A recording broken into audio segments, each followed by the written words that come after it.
strategy. So, managerial accounting strategy is all about, or it is to maximize and utilize the current asset and the current liabilities of the company. And also, the working capital management is also known as the circulating capital. So, the circulating capital naman, it is the current asset that change into the ordinary source of the company, or in short, it's all about the money that requires by the company into day-to-day operations. And also, the two components of the working capital management, it is the current asset and the current liabilities. So the current asset, maybe it is the cash, account receivable, inventory, the cash on bank, and the cash, then the goods that sold today. Then also the current liabilities naman, it is all about short debt, account payable, short-term borrowing, and then the awkward liabilities.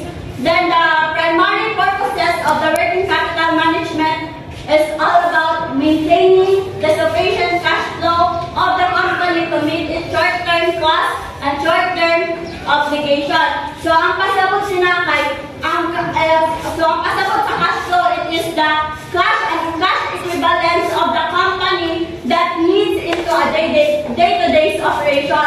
So sa working capital, nagpasabot na siya about sa kanan sa operations o sa kumpanya. Then ano nga itong pagkuha sa working capital?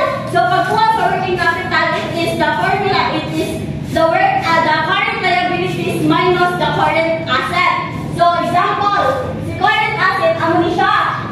So iyan mo sa current asset ay 145,000. So si current liabilities naman is 60,000. So ang formula, di ba, maguna si current liabilities kaysa kay current asset. So minus natin, si 60,000 minus of 145,000 is equal to 85,000. So amo na siya ang pagkuha sa working capital. So the next is the elements of working capital, which is si Rodel ang pupadayon. Salamat. They have three elements of working capital. First is working capital ratio, second is collection ratio, and the third is inventory management. Working capital ratio is calculated current assets divided by current liabilities. Formula of working capital ratio is current assets divided by current liabilities.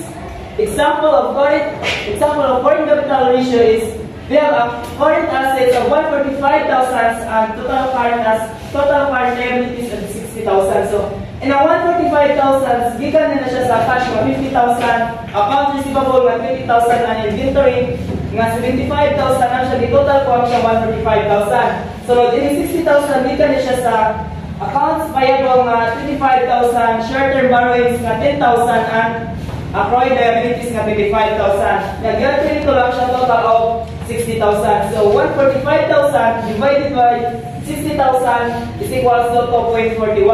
So therefore, a company has a good revenues to increase the working capital. Second is collection ratio. Collection ratio is known as average collection period ratio, or measure how efficiently a company is account receivable. Formula of collection ratio. Numbers of days of account period such as 1 month times average amount of outstanding account receivable divided by amount of net credit sales during account period. Example, 30 times 20,000. So yung 30,000 is equivalent for 1 month. Then yung 20,000 is equal siya sa account receivable. So 30 times 20,000 is equal to 600,000. Then ang 600,000 is i-divide natin siya sa net credit sales. So ang net credit sales is 70,000. So yung credit sales na 70,000, di ka nila siya sa accounts, di ka nila siya sa cash na 50,000, di minus ko siya sa account receivable na 20,000, ang siya total of 30,000. Then di-add ko ang ending inventory nga 40,000 is equals to 70,000. So 600,000 divided by 70,000 is equals to 8.57. So the total collection ratio is equals to 8.57. The next is inventory management. Inventory management is to operate maximum efficiency and maintain the company comfortably high level of working capital. Formula of inventory management is inventory turnover ratio is equal to revenues divided by inventory cost. So revenues naman siya ang beginning inventory nga 60,000, din ang ending inventory nga 40,000. So, ano siya? Sunod, i-add ko yung 60,000. Sunod, ang iyang inventory cost is 100,000. So, 60,000 plus 40,000 is equals to 100,000. Gigapit ko ang inventory cost or cost of goods sold or sales base ng 100,000.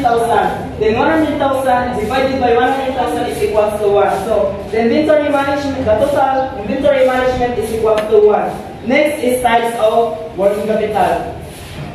Types of working capital, they have three. First is gross and net working capital. Second is permanent working capital, and the third is variable working capital. So gross and net working capital. Gross means a total current assets, while net working capital ang siyang current assets and current liabilities. Second is permanent working capital. It's the maximum amount of working capital that must always invested. And lastly, variable working capital. Working capital requirements of the business firm might increase or decrease time to time due to various factors. And that's all. Thank you. So, there are three objectives in working capital. One is maintaining the working operating cycle and to ensure a smooth operation. The smooth operation of the working capital cycle ensures that the business functions efficiently. The cycle encompasses all stages, from acquiring raw materials to producing and to delivering finished goods. This continuity is vital for the business's overall functionality, preventing disruption that could affect cash flow and operational efficiency. Two is mitigating the cost of capital. Minimizing the cost of capital involves managing all expenses associated with maintaining working capital. This includes monitoring interest rates of borrowed funds, negotiating better terms with suppliers. By ensuring the costs of capital are kept low, businesses can allocate resources more effectively, enhancing profitability and financial stability. Three is maximizing return on current asset management. The working capital management aims to ensure that return on investment in current assets exceed the weighted average cost of capital. This approach supports wealth maximization and reinforces the financial health of the business. This objective focuses on ensuring that the investment made in current assets, such as inventory and receivables, yield significant returns, contributing to the overall wealth maximization of the firm.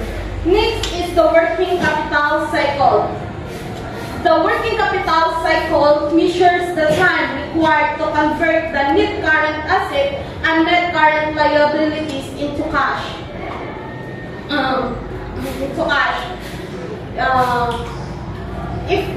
Essentially, it represents the interval between paying suppliers and receiving cash from customers. It highlights the duration between the outlay of the businesses.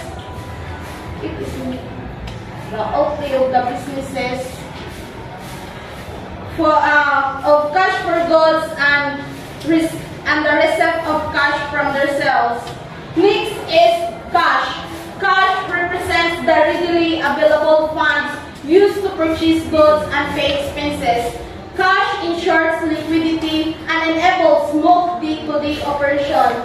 Next, it's important to maintain a reserve fund. One is a shortage of cash inflow for some reason. A shortage cash inflow occurs when the businesses is taking advantage of emerging opportunities. Next is a shortage of cash inflow for some reason.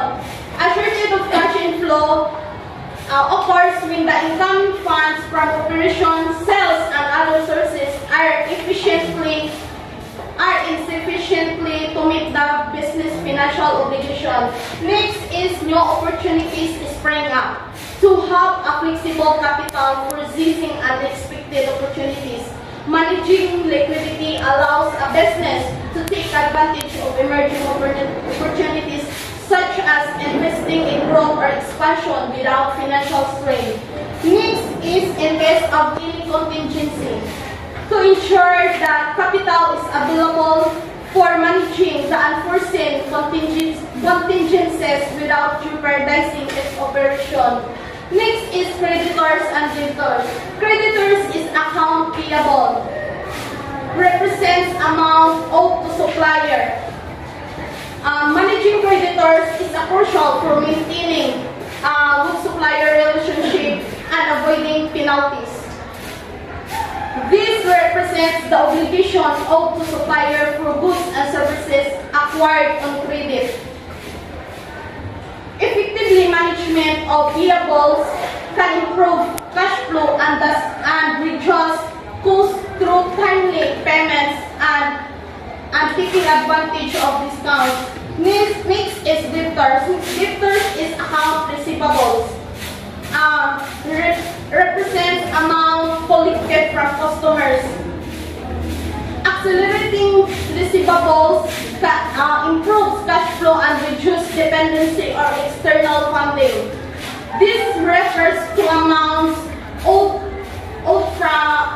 from customers for goods and services sold on credit. Efficient management of receivables ensures timely collection and results and thus improving liquidity and cash flow. Next is inventory. Inventory refers to a stock on hand. It is a crucial element of working capital which has a direct impact of cash flow and rest. Properties of a healthy working capital cycle. In a business world, it is essential for the business to maintain a healthy working capital cycle. So there are 5 properties. First is the sourcing of raw materials. Second, production planning. Third, scaling. Fourth, payouts and collections. 5, liquidity. So first, sourcing of raw materials. It is the beginning point of the business. So syempre, araw tayo business. So ang ato man kayo na, di ba, is before kita na-build sa business, atong kayo una-una, yun ang mga raw materials is available all time. So, ang mga gitawag ini siya nga pinakasugod gani sa business kayo kay dili pa kita makaproduce sa product if kita ay mga raw materials nga ato gamiton sila pag-produce. So, second naman kay production planning. If ara na kita ay tawsin na materials or materials kay mo proceed kita sa production planning. Amo din siya ang pag-obra sa product which is complete na ang mga raw materials nga gamito no. So ang third naman kay selling the produced product as soon as possible is another objective that should be pursued with utmost urgency. So, di ba, ang iba naman kay dito kayong strategy, mukhang pa sila, like, ila ba i-promote or magkuha ba sila sa endorser, which is para yan daw, dali-gani nga may kayat or ma-pursue ay ma-persuade gani ang tao magpalit kay, syempre lang, ang iba naman ang ilang mga strategy kay, di ba, na mo, kuha sila sa mga gwapa kaya mga nag-mo-endorse gani sa product kay para gani ng may kaya na mga tao nga pagpalit ay kuno ay magpapalit sila amo sila pares sila sa nag-endorse. Payout collection kay syempre kay di ba ako mini na cycle mini sa business, so payout and collection kay the accounts receivable needs to be collected on time in order to maintain the flow of cash. So hindi naman kay di ba ang common lang sa business kay maka-profit na sila, maka-earn na sila. So ini kay cycle mini sila kay syempre ang ilang profit is needed dahil nila i-collect at on time kay para daw ilalat gani ilalat na kung ang puhunan ba ilalat gani na makaproduce sila ay product na nang pinapalatikuan sa market ang liquidity kay di ba atong pag-unaw natong ila ni Eliza is di ba na pa naman to nga easily converted into cash. So liquidity is maintaining the along with some room for adjustment is another important aspect that needs to keep in mind for the smooth functioning of the working capital cycle. So, in naman diri kay amo to consulti kanila nga na sila converted to cash with kautan sila ng tao. Nang gilimpas sila mag-adjust silang ila product or di ba if may product kita din nato ang reviewer inang tawag sila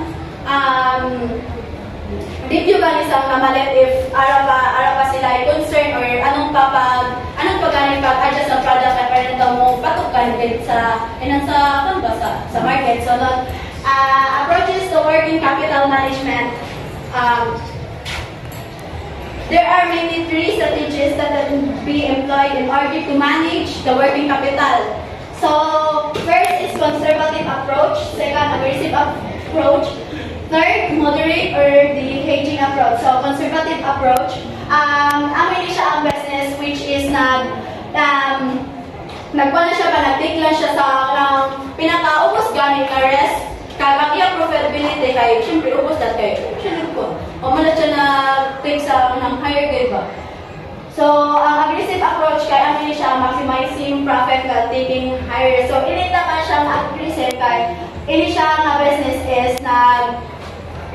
business kay amin goal gets ini kay maximize profit while taking higher risk. And this approach, the entire variable working capital, some parts of the entire permanent working capital, and sometimes the fixed assets are funded from short-term sources.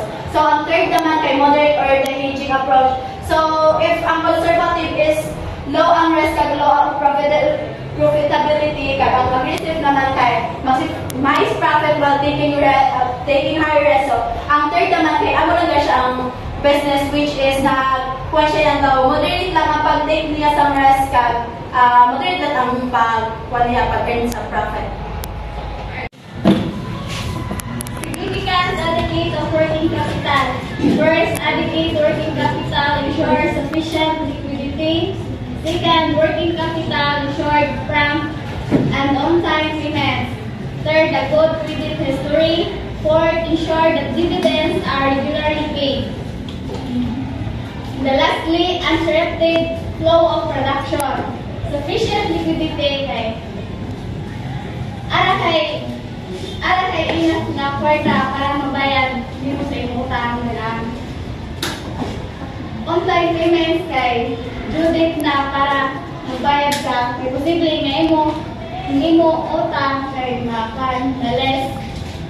Then ang good credit history.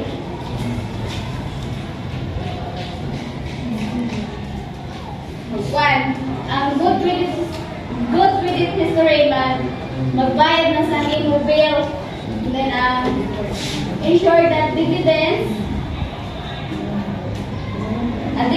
is a portion of a company's earnings that is paid to its shareholders as a share of the company's profit.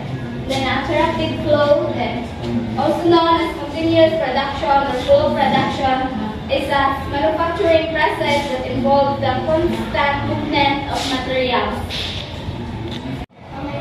Good day everyone. So, the factors for determining the amount of working capital needed. As you know, the factors, so una is nature of the business. Nature of the business is a company going to trade.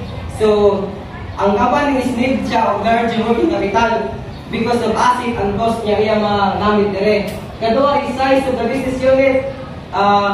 Working capital needed sini nga is nakadepende kung ang company is dako or gamay. Kung dako ang company is large na working capital yung magamit. Then in terms of purchase and terms of sales, so if you're going to use trade credit sa pag-purchase ng mga product is lower na mga capital yung magamit. While naman ang cash naman, purchase ang individual. Kung cash yung individual magpalit, so need ka kung dako mga karta. Then, similarly, sa credit sales naman is sa pagbaligyan ni mga security monitor. So, you need to large working capital. Then, while naman kung cash ang imong gamiton sa pagbaligya is lower the working capital mo natin. Then, sa turnover, sa inventory naman, if kung ikaw naman ang imo inventories kay gaba kanin, so doon siya mahuman, so ang working capital ng mga din siya is din siya og larger. Then ang yung imo naman turnover inventories, ang imo inventories is gamay da, dali siya mahuman, so gamay ka niya mata ang wala. Then sa process of manufacture naman, basta mag-processing sa product, if ara ka siya more complex ba, so need ka og tako nga panahon para mahuman, so need ka og tako ba niya bata.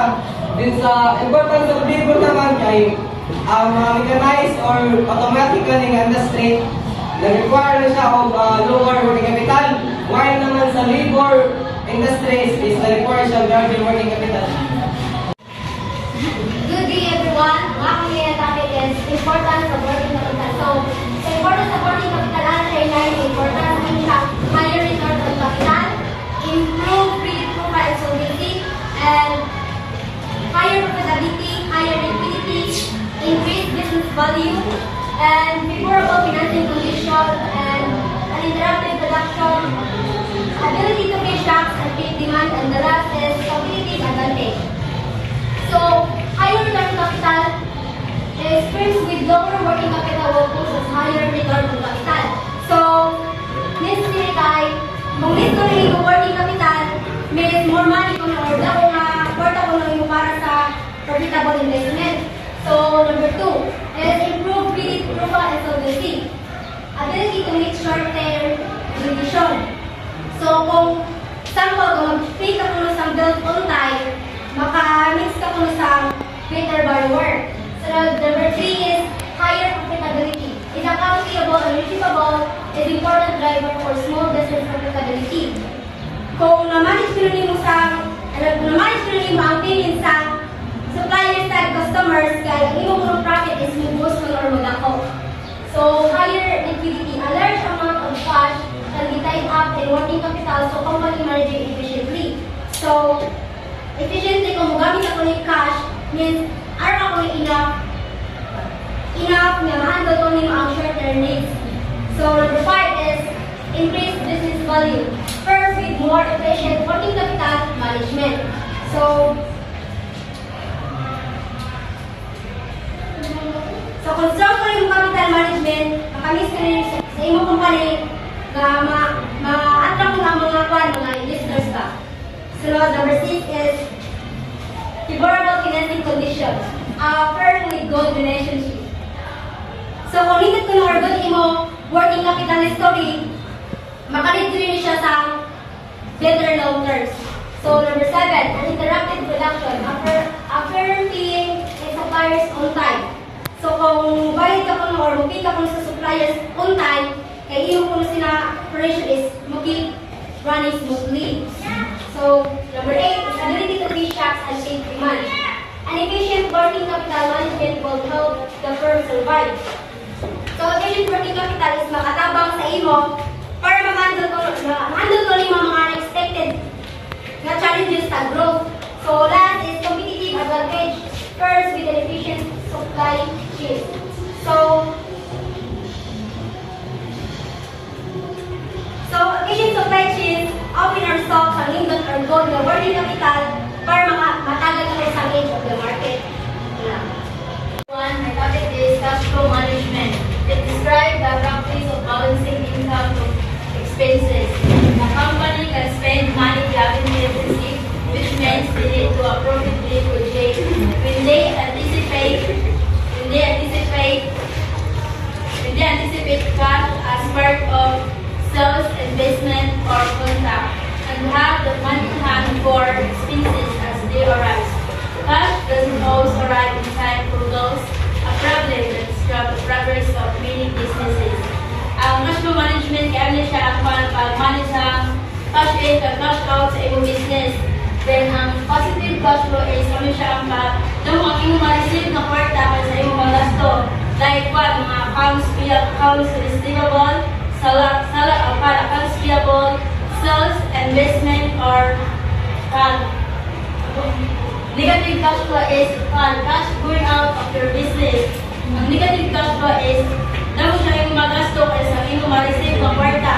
Like what? Mga accounts payable, loans repayment,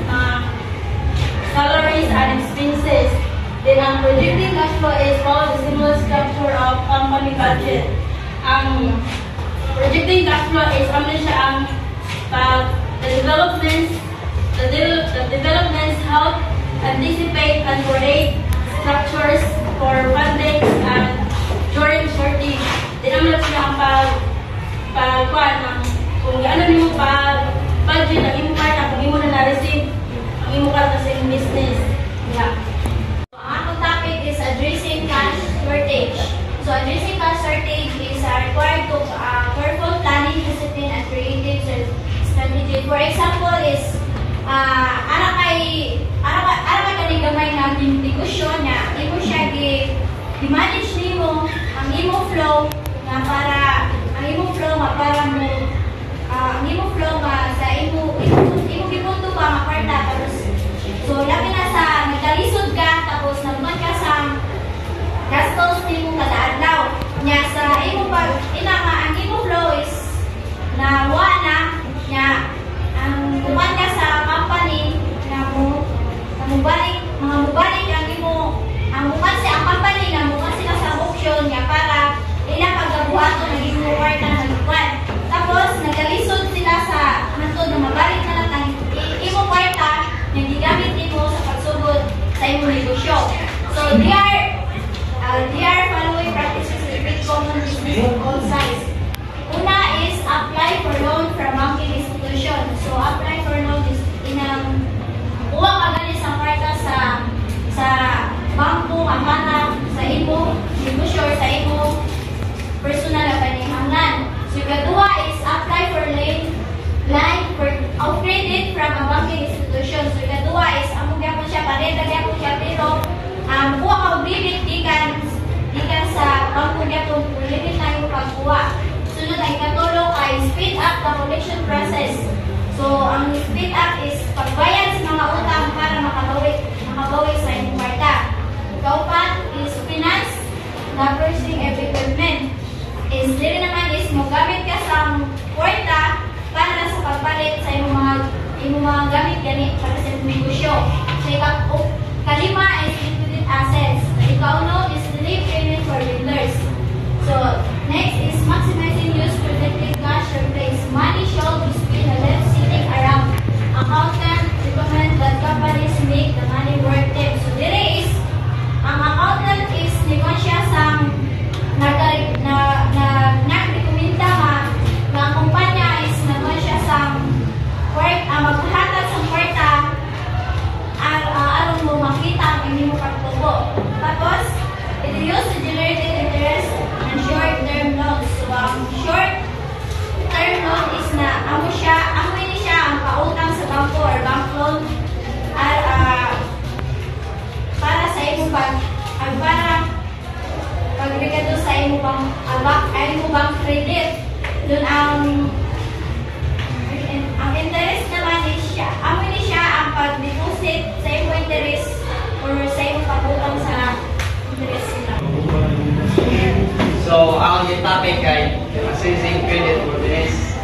Assessing credit worthiness kay pati siya refers to evaluate the company kung may ability pa siya nga makabayad siya sa niya loan or mga utang. So, paano siya yung mga methods na ipaggamit. Ang una kaya bank reference. Ang bank reference kay letter ni siya or document nga nahalin sa bangko nga nakikita dito ang financial history or payment history sa ka customer nga pagkatilood nga sa customer nakabayad siya sa iya utang o mga loans. Sunod ang trade reference. Ang trade reference kay kung siya iban niya company na iban niya company na ipag-deal siya sa imong mga customers or mga customers nga gusto niya dito ng imong mga customers para balance sa ila. Sunod ang credit rating or reference agency. Ginamit sa kay mga professional galing nga business nga magkatag sa information sa mga customer. Nag-aadit nila yung information sila sa kila business para ikaw balik ka sa ila kang gamit sa mga service or product nila. Sunod naman ang financial statement. Financial statement ay siya pag control or planning sa financial financial statement of business sa mga information from the financial media. Ini siya kay Pan, malita ini siya sa media kung ano na ang current situation sa company, padong naging sa loge, ang ini siya balita sa media. Dahil ang visit kay amin siya ng mga bagay customer na i-visit sa usang company nga dapat ang ila exactly mapanin mo sa ila ma-discuss o ma-explain nga para imo sila mapa-impress para dahil sa gusto ka nimo maka-provide kay good service sa ila. So naman ang PAN, Account Receivable Management. Account Receivable Management kay panin siya monitor or pag-manage sa kwarta nga pag-monitor or pag-manage sa kwarta nga kalit sa customer nga may utang sa usa ka business nga gipalit nila on credit. Sila may aga siya ikan na tulong kapan. Una ay the customer is worthy of the credit and funding with that person. Sabot niya kay Pan bago pa company matag sa credit sa usa ka customer, dapat ang customer pero dapat pagin siya sa Pan sa credit para dili ba dili tayo utang. Sundan ang kedua kay a creditor must be set. Ini siya kay Pan once gani ang decision nga nahiiko na nga paghatag sa credit sa usa ka customer, dapat isa na magbayad ang customer sa niya utang, dapat makasit na siya kung saan siya magbayad. So then ang final collection of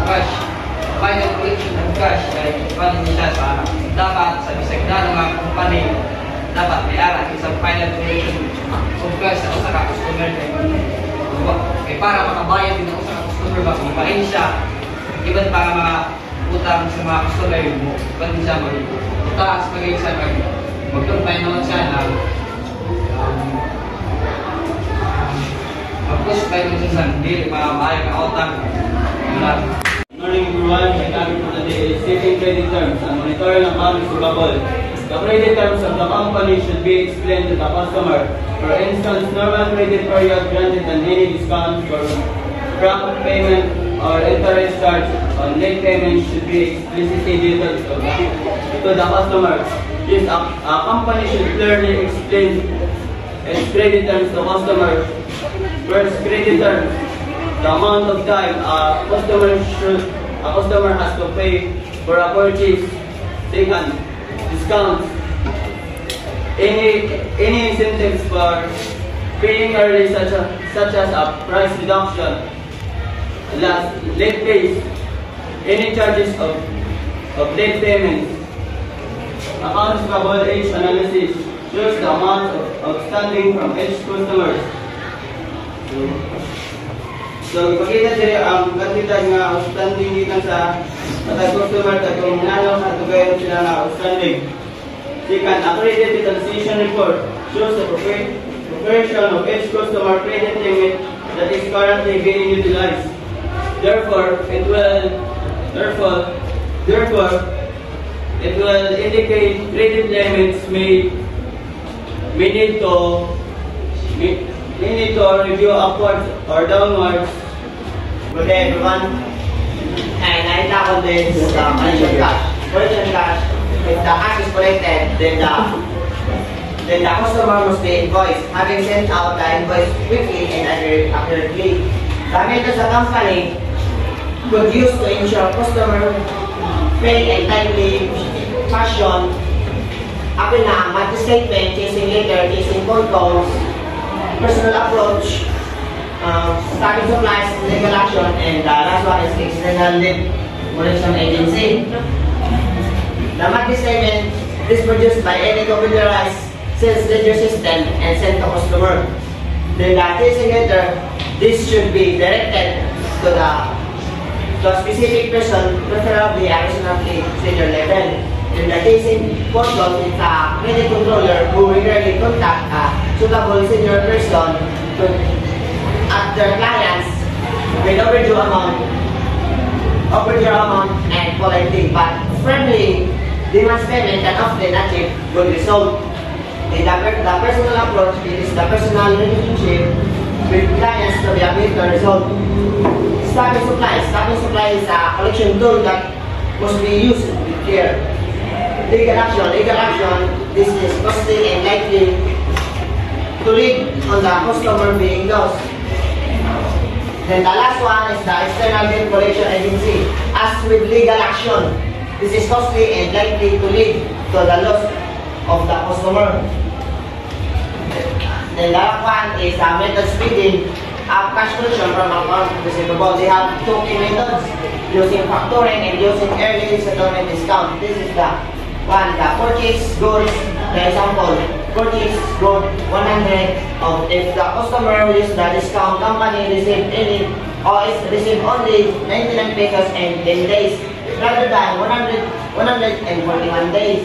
A company is borrowing 99 pesos from 31 days, so 99 pesos is 131 days lang. Then the occupancy is the 41 minus 10 days and paying 1 peso interest. Therefore, the 31-day interest rate is 1 divided by 29 times 100%. This needs to be compounded up to annual rate in the following way. This is so 1 plus 1 divided by 99. Open parentheses, dapat may open parentheses dito para makuha ang inyong 1 amount. This is 1 open parentheses 1 plus 1 divided by 99. Close parentheses, the exponent of open parentheses 365 divided by 31 close parentheses minus 1 is equal to 0.26. Makuhaan ka mo kung paano nagikuha. Ang 1 is not given. Then ang 1 divided by 29, hindi na siya makuha. Ang 1 is the peso. Is the peso interest and the 100 is the 100 minus discount. Ang na nakuha 99. So this is the given and that 31 is the time. Is the time period. Okay na ang 31 days. So, paano nagkuha ang 0, the minus, ang nagkuha 0.126. Therefore, the annual cost of offering, the discount can be set to be 12.6%. So, ang balita, 12.6%. Paano nagkuha? Direct na sa mukbang mo, gamit na tayo calculation, the cost of offering, or using discount formula. Direct na mukha. So, ang formula is the open parentheses 1 plus D divided by open parentheses 100 divided by minus D close parentheses. So the exponent of open parentheses 365 divided by D close parentheses then minus 1 times 100. So, paano ako? Ang D. Then ang last discount. Ang discount sinaari dito ang may ng piso interest. 1 piso interest naman sa ang discount. So, ang 100 is the given. So, 100 minus 1 piso interest, ang mananayos na 1 over 5. Oh, right now, discount, then the minus the discount to the 100 is the 99. Ang mananayos na 1 over 99. So, the 365 is the time. The time is that, paano kikuha? Direct, nagkuha mo kita 41 days, is the 100%. So, 100 goods. So, kikuhaan, 99 ikuha niya usap, ang ipangita, 31 days na ang ipangayo, so may 99 pesos. So ang naman sa ikuha, ang 41 ay mo na ng 31. Ang may nang ikutan ako sa times 31. Then, ang mo na tayo ng sunod. Unang ginatawag ang R sa parentheses. Kaya para makuha, and then ang una ita sa exponent. 365 divided by 31 is equal to 11.77. Then the next one is very na kita makuha sa una-una na parentheses. Una-una to ang divide. 1 divided by 99 is equal to 0.010101. Then the next one is very na kita makuha sa parentheses. Saan makuha ang parentheses? So 1 plus 0.000101 is equal to 1.010101 to the exponent of 11.77 minus 1. Ang copy na tayo. This is the one last na 1. So, balik. And then, ang 1.010101, may exponent pa siya ng 11.67. Ang 1.010101, i-type mo siya sa iyak ang balik ng isang 11.77. Ang wala mo was na 0.126. Minus 1 is equals to 126. So, ang mga nakita, 0.126. Ang ipakita mas the annual cost is 12.6%. Pero magkuha ka percent, dapat i-times ni Max sa 100. Ang i-times sa 100 is equal to 12.6%. That is the annual cost. So, good morning everyone. My topic is all about invoice discounting, inventory management, and economic order quantity. So, invoice discounting, another method of a company used to speed up the receipt of cash from its receivable. So, invoice discounting, alam mo siya kasi yung discounting sa mga nakagawa. There are so many types of invoice discounting, but I will have two examples. First is sales invoice and charge invoice. Sales invoice is for cash, then charge invoice are for credits like buy now, pay later. So in the invoice we can see the multiple sales and multiple withholding tax. Kita kapan din ako sinabi sa resibo, di ba may akap na 12% na ba? Amoy na isang invoice. So inventory management, a collection of officers disciplinary that include a full circle of supply chain management. So, ang mga supply chain management, so nag-develop ko siya. So, ang supply chain management naman is supply chain management encompasses planning, coordinating, and executing activities involved in sourcing, production, transportation, and delivery of goods. Then, inventory control naman is inventory control encompasses the process of system used to manage and inventory management. Then, demand forecasting predicts future customer demand for products or services. Then the last one is reverse logistics. So reverse logistics encompasses the process and strategies for managing the return refer. Economic order quantity or EOQ is the order quantity of the inventory to minimize the cost of inventory management. So para mapanalo ng cost of inventory management, magpangit sa economic order quantity. Ang economic order quantity is aran siya yung formula. So the first formula is total inventory cost, ordering cost plus holding cost. Then ikatwa ng formula naman is EOQ equals square root or open parentheses total quantity times per order divided by carrying cost per order close parentheses. So, as an example, ABC Ltd is engaged in the sales of football. Its cost per order is 400 pesos and its carrying cost unit is 10 per unit. Per annum, the company has demand for 20,000 units per year. So calculate the order size, total orders required during a year, total carrying cost, and total ordering cost for the year. So ano yung formula? So ang solution, EOQ natin is 2 times 20,000 times 400 divided by 10 is equals to 1,265 units. So di na hindi ko ang 20,000. Hindi ko natin ang 20,000 dahil siya demand. Demand 20,000. Tapos ang 400 naman kasi price. So unit, then naman din carrying cost niya. Carrying cost. So ang total niya ay 600. Total pang sphere 16. Ito pala 16 siya din. Then, so ang sphere na ipakita. So, paano natin ang sphere sa 160 is equal to 1265. So, dili na tayo kapunsin kita sa ikadua. Dili sa annual demand is 20,000 units. So, the company will have to place 16 orders. Annual demand of 20,000 divided by order size of 156. The total ordering cost is 1064,000. So, 400 multiplied by 16, then i-times natin sa 10, ang may mo gawa sa 64,000. So, pwede naman yung sa average inventory health is 600 o 622.5 guys. I-divide lang natin na yung 1,265 sa 2. So, ang may mo gawa 632.5. Then, ayun naman ang cost of 6,335 pay. I-times lang natin ang result selling inventory health, then i-times natin siya sa 10. So, ini 10 na 3 yung sa cost for yung cost. So, i-times natin ang mga sa magawa sa 6,335. Then, the two most important categories in inventory costs are ordering costs and carrying costs.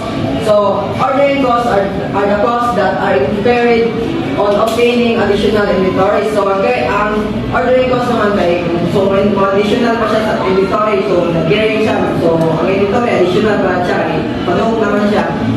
Na-avail naman siya sa inventory. Ang current cost naman represent the cost incurred on holding inventory in hand. So, ayun naman, ang current cost naman is kung arap sa imong kamot kay avail po siya sa inventory.